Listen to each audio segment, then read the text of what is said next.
Recording. Good morning students. आज का हमारा टॉपिक रहेगा एक्सक्रीशन या उत्सर्जन। मानव में उत्सर्जन तथा पौधों में उत्सर्जन। अभी हम जो जैव प्रक्रम पाठ पढ़ रहे हैं, इसमें हमारे शरीर में होने वाली क्रियाओं के बारे में पढ़ रहे हैं। तो उत्सर्जन भी उसी का एक हिस्सा है, जिसमें हम अपने शरीर से वेस्ट पदार्थ, जो त्याज्य पदार्थ हैं, जैसे कि बाथरूम जाना, यूरिन पास करना, मतलब कि मूत्र विसर्जन करना और लैट्रिन करना, दो चीजें शामिल है। पसीना भी इसी में इंक्लूड होता है। और पौधे किस तरह अपने शरीर से गंदगी बाहर निकालते हैं, तो उत्सर्जन का मतलब है शरीर से गंदगी बाहर निकालना। तो इसके लिए हम थोड़ा सा बुक में से रीडिंग करेंगे। Let me share the book with you.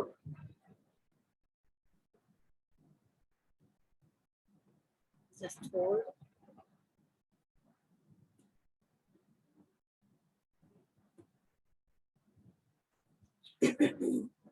Yes, here it is. तो उत्सर्जन 6.5 हमारा टॉपिक है। इसमें लिखा है, हम पढ़ सकते हैं यहाँ से, कि हम चर्चा कर चुके हैं कि जीव प्रकाश संश्लेषण तथा श्वसन में जनित वर्ज्य गैसों से कैसे छुटकारा पाते हैं। यानी कि जब प्रकाश संश्लेषण पौधे करते हैं तो ऑक्सीजन छोड़ते हैं, स्टोमेटा के द्वारा कैसे वो रंध्र के द्वारा बाहर निकालते हैं। जब वो प्रकाश संश्लेषण करते हैं तो कार्बन डाइऑक्साइड को ग्रहण करते हैं और ऑक्सीजन को छोड़ते हैं। तो इन दोनों गैसों को रंध्र के द्वारा वो लेते और छोड़ते हैं। तो हमारे शरीर में और भी बहुत सारी क्रियाएं होती है। जैसे हम खाना खाते हैं, पाचन होता है, तो हम प्रोटीन खाते हैं, बहुत सारे भोजन के घटक पाए जाते हैं। तो उसमें नाइट्रोजन वाले जो पदार्थ है, नाइट्रोजन युक्त पदार्थों को शरीर से निकालना बहुत आवश्यक होता है। तो वह प्रक्रम जिसमें हानिकारक उपापचयी वर्ज्य पदार्थों, इस शब्द का मतलब है कि जो भोजन के बाद, हजम करने के बाद जो वेस्ट पदार्थ बने उनको बाहर निकालना, निष्कासन मतलब बाहर निकालना होता है। इस प्रक्रम को, इस जैव प्रक्रम को उत्सर्जन कहते हैं। अलग अलग जंतु अलग अलग विधियों का प्रयोग करते हैं। एक कोशिकीय जीव अपने कोशिका के सतह से ही जल के द्वारा, मतलब कि जल में अपने चीजों को, वेस्ट पदार्थों को बाहर छोड़ देते हैं। ठीक है। अब ये जो जटिल बहुकोशिकीय जीव होते हैं, जैसे हम मनुष्य हैं या जानवर हैं, इनों में अलग विशिष्ट अंग पाए जाते हैं। जैसे खाने के लिए हमने बताया था कि मुंह होता है, फूड पाइप होता है, पेट होता है। ऐसी शरीर से गंदगी बाहर निकालने के लिए ये हमारा तंत्र है, जिसको हम उत्सर्जन तंत्र कहते हैं। तो इसमें ये लेफ्ट और राइट में, ये राइट है, ये लेफ्ट है, दो राजमा जैसे छोटे छोटे स्ट्रक्चर दिखाई दे रहे हैं, इनको कहते हैं किडनी या वृक्क। ये बाईं ओर है, ये बाईं ओर है तो बाईं वृक्क हो गया, दाईं ओर है तो दाईं वृक्क हो गया। ये बायां वृक्क और ये दायां वृक्क। अब इसके साथ यहाँ जो धमनी जुड़ी हुई है, ये बड़ी बड़ी जो ट्यूब्स जुड़ी हुई हैं, इनको हम कहते हैं, ये बाईं वृक्क धमनी है और इधर बाईं वृक्क शिरा है। ये वाली शिरा है और ये वाली धमनी है। और ये जो है महाशिरा है, जो कि हमारे शरीर से गंदगी को लेकर यहाँ तक आती है। अब इन किडनी में से, इन वृक्क में से दो पाइप निकल रहे हैं, एक ये निकल रहा है और एक इधर दाईं ओर निकल रहा है। और यहाँ पे एक ये बैलून जैसी रचना में मिल रहा है। तो इन रचनाओं को, जो ट्यूब जैसी रचनाएं हैं, इनको हम मूत्र वाहिनी कहते हैं। और ये जो बैलून जैसा रचना है गोल, इसको मूत्राशय कहते हैं। तो जब आप खाना खाते हो या रात को सोते हो तो सुबह आपका मूत्राशय भरा होता है, तो हमें प्रेशर फील होता है और हम बाथरूम करने जाते हैं। और ये शरीर से बाहर निकालने का मार्ग है। तो मानव में उत्सर्जन पढ़ लेते हैं। मानव के उत्सर्जन तंत्र में एक जोड़ा वृक्क, यानी कि ये जो दो किडनी है, जोड़ा मतलब कि दो चीजें, एक मूत्रवाहिनी, एक मूत्राशय तथा मूत्र मार्ग होता है। वृक्क उदर में रीढ़ की हड्डी के दोनों ओर स्थित होता है। यानी कि हमारी जो एब्डोमिनल कैविटी है, यहाँ गर्दन से लेकर नीचे तक, यहाँ तक, तो इसको हम उदर कहते हैं। और रीढ़ की हड्डी के दोनों ओर स्थित होते हैं। वृक्क मूत्र में बनने के बाद मूत्रवाहिनी से होता हुआ मूत्राशय में आ जाता है, यहाँ एकत्र होता रहता है और बाद में ये बाहर निकाल दिया जाता है। मूत्र किस प्रकार तैयार होता है, तो हम जब खाना खाते हैं तो हमारे शरीर में रुधिर जो है जगह जगह से गंदगी लेकर फुफ्फुस तक आता है। कार्बन डाइऑक्साइड जो है फुफ्फुस के द्वारा बाहर निकाल दी जाती है, जबकि जो दूसरे नाइट्रोजनी युक्त पदार्थ हैं वो उसमें फुफ्फुस में ना जाके किडनी में आते हैं। ठीक है। और यहाँ पे ये छानते हैं, तो किडनी एक तरह का छानने का काम करती है। इसके लिए मैं एक वीडियो देख लेते हैं। तो पहले मैं बता देती हूँ कि यहाँ पे वृक्क जो है एक निस्यंदन, यानी कि छानने का इकाई होती है। फुफ्फुस की तरह ही होती है, ये भी बहुत पतली भत्ती वाली होती है और रुधिर कोशिकाओं का गुच्छा होता है। वृक्क में प्रत्येक कोशिका गुच्छ एक नलिका के कप के आकार में सिरे के अंदर होता है। ये नलिका छने हुए मूत्र को एकत्र करती है। प्रत्येक वृक्क में से अनेक निस्यंद यानी कि छलनियां होती हैं, जिन्हें विक्राणु या नेफ्रॉन कहते हैं। ये एक नेफ्रॉन की रचना है। यहाँ पे ये जो गोल स्ट्रक्चर है, इसको बोमन कैप्सूल या बोमन संपुट कहते हैं। यहाँ से हमारे शरीर में गंदगी आती है, इनसे छनती है और फिर ये होता हुआ यहाँ संग्राहक वाहिनी में जाता है और फिर यहाँ से शरीर के द्वारा बाहर निकाल दिया जाता है। ठीक है। और कई बार जब हमारे किसी बीमारी की वजह से किडनी खराब हो जाती है, तो शरीर के बाहर सारा खून निकाला जाता है, उसको छलनी से साफ किया जाता है आर्टिफिशियली, और फिर वापस उस खून को साफ करके शरीर में चढ़ा दिया जाता है। इस पूरे प्रोसेस को डायलिसिस या अपोहन कहते हैं। उत्तरजीविता के लिए वृक्क एक जैव अंग है। वृक्क हमारे लिए इंपॉर्टेंट शरीर का हिस्सा है। तो कई बार बीमारी की वजह से ये खराब हो जाता है, तो शरीर में जब ये काम नहीं करेगा, खून नहीं चलेगा, तो नाइट्रोजन वाले जो पदार्थ है यानी कि जो विषैले पदार्थ है वो हमारे शरीर में इकट्ठे हो जाते हैं, इससे मृत्यु भी हो सकती है। तो वृक्क बहुत सी अर्ध परागम्य अस्तर वाली नलिकाओं से युक्त होती है। ये नलिकाएं अपोहन द्रव से भरी टंकी में लगी होती हैं। इस द्रव का परासरण रुधिर जैसा ही होता है, लेकिन इसमें नाइट्रोजनी अपशिष्ट पदार्थ नहीं होते हैं। रोगी के रुधिर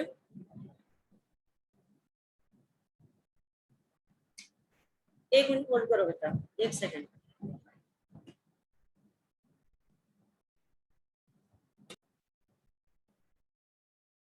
यस, तो हम कर रहे हैं शेयर स्क्रीन। आप वीडियो देख लेते हैं कि किस तरीके से ये हमारा जो है काम करता है सिक्योरिटी सिस्टम।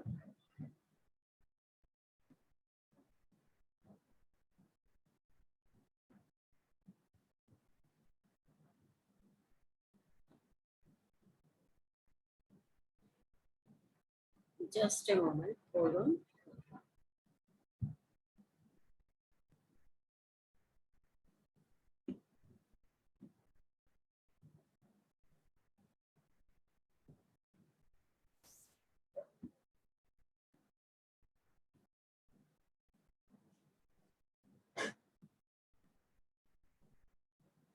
तो हमने एक वीडियो देखेंगे एक्सक्रीटरी सिस्टम पर।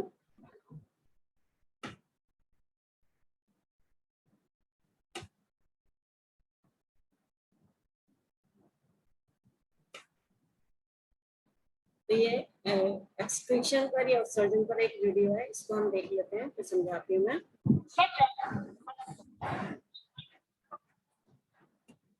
तो ये कहता है कि जब हम खाना खाते हैं तो हमारे शरीर में बहुत सारे मटेरियल, जिसमें कुछ खनिज लवण होते हैं, कुछ नाइट्रोजन युक्त पदार्थ होते हैं, जैसे कि यूरिया एंड यूरिक एसिड। ये खाद बनाने के लिए बहुत अच्छे होते हैं, लेकिन हमारे शरीर के लिए वेस्ट है।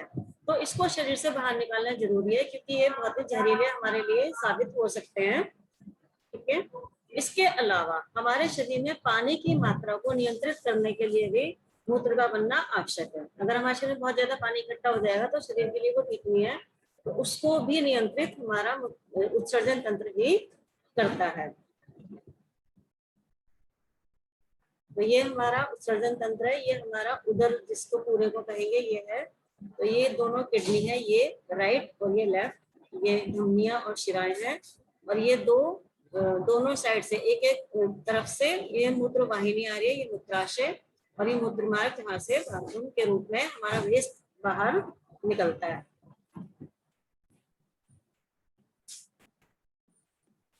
अब ये जो हमने खाना खाया, जो वेस्ट पदार्थ बने, उनको छानते कैसे हैं? ये छलनियां, ये जो किडनी है, इसमें आखिर ऐसे क्या चीज पाई जाती है जो इसको छानने का काम करती है? तो ये जो छानने वाला काम है, इसमें हमारे विशेष जो कोशिकाएं हैं, इसकी किडनी की वृक्क की जो कोशिकाएं हैं, ये हमारे छानने का काम करती है। इनको हम कहते हैं वृक्काणु। ठीक है। तो वृक्काणु इसको छानने का काम करते हैं। निकाल देते हैं हमारे वृक्काणु। अभी ये सब वही बता रहे हैं जो मैंने आपसे शेयर किया। देखो ये छलनी जो हमारी ये है किडनी या वृक्क, अंदर से इस तरह दिखाई देता है। एक एक भाग में एक एक कोशिका एक एक छलनी का काम करती है। तो रक्त जब इनसे गुजरता है, इनको नेफ्रॉन या वृकाणु कहते हैं। एक एक कोशिका को वृकाणु कहते हैं।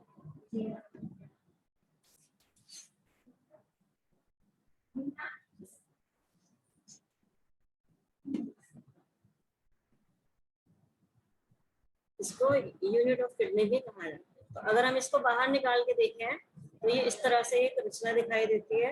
ये एक कैप्सूल जैसा है, गोला इस तरह से। इसको बोमन संपुट या बोमन्स कैप्सूल कहा जाता है। इसके अंदर अब ये जो ट्यूब है, इसमें ये ट्यूब्यूल या ट्यूब कहा जाता है, वाहिनी कहा जाता है। ट्यूब्यूल को ट्यूब का छोटे ट्यूब को ट्यूब्यूल कहा जाता है। यहाँ से जब अंदर ये ब्लड जाता है तो छनता है, छनने के बाद जो गंदगी है वो शरीर से बाहर बाथरूम के यूरिन के पेशाब के रूप में निकाल दी जाती है, और जो काम की चीजें बचती हैं वो वापस खून में चली जाती हैं। तो ये चित्र आपने प्रैक्टिस करनी है, इसका ही पेपर में आ जाता है, इसके नाम और इसके रचना। तो ये आप करेंगे। तो इतना ही इसमें समझाने का था कि हमारी जो किडनी होती है, वृक्क होता है, इसमें वृकाणु पाए जाते हैं। ये खून को छानने का काम करते हैं। जो वेस्ट मटेरियल है वो बाहर निकाल दिया जाता है, और जो काम की चीज है जैसे कि ग्लूकोज या और प्रोटीन, अमीनो एसिड वगैरह, वो वापस शरीर में अवशोषित कर लिए जाते हैं। तो ये हमारा है टॉपिक उत्सर्जन का। ठीक है।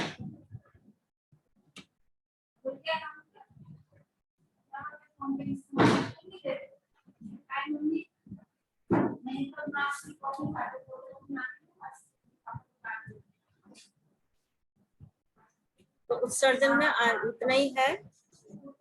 तो इस तरह से हमने मानव में उत्सर्जन किया। अब हम करेंगे पौधों में उत्सर्जन। पौधे में छोटे छोटे रंध्र पाए जाते हैं जिन्हें स्टोमेटा भी कहते हैं। तो स्टोमेटा के द्वारा एक छोटा सा मैं आपको चित्र के द्वारा समझा देती हूँ कि किस तरह से स्टोमेटा से गंदगी बाहर निकलती है। अब पौधों में गंदगी क्या क्या होती है? पौधों में पानी अगर एक्स्ट्रा है वो उसके लिए वेस्ट है, वो बाहर निकाल दिया जाता है, जिसे वाष्पीकरण कहते हैं। दूसरा कार्बन डाइऑक्साइड और ऑक्सीजन। कार्बन डाइऑक्साइड श्वसन का वेस्ट है, विजातीय तत्व है, और ऑक्सीजन प्रकाश संश्लेषण से निकलने वाली गैस है जो कि पौधे हवा में छोड़ते हैं, उससे हम सांस लेते हैं। तो ये रंध्र के द्वारा ही छोड़ा जाता है। इसके अलावा पौधों में कुछ और अपशिष्ट पदार्थ पाए जाते हैं जिन्हें गोंद या रेजिन कहा जाता है। तो ये तनों पे लगे होते हैं कई बार, तो आप इन्हें निकाल ले जाते हैं। कुछ पौधे होते हैं जैसे रबड़ का पौधा, तो उसमें एक दूध जैसा पदार्थ निकलता है जिससे रबड़ बनाई जाती है। वो भी एक उसका विजातीय तत्व है जिसको हम अपने काम की चीज बनाने के लिए कट लगा के उससे बाहर निकाल लेते हैं। ठीक है। तो ये सारे के सारे हमारे जैव प्रक्रम है। श्वसन था, डाइजेशन पाचन था, ट्रांसपोर्ट वहन था, और संचरण था जिसमें हृदय के बारे में हमने पढ़ा, उत्सर्जन के बारे में पढ़ा, सांस लेना, श्वसन के बारे में पढ़ा। तो ये सारे के सारे हमारे होते हैं जैव प्रक्रम। अब उत्सर्जन में ये क्वेश्चन से ये आप करेंगे। तो ये हमारा लेसन था जैव प्रक्रम। इसको ध्यान से पढ़ेंगे, समझेंगे। आप कई बार ये वीडियो रिप्ले करके देख सकते हो, समझ सकते हो। कुछ पूछना हो तो आप कमेंट करके पूछ सकते हैं। Thank you.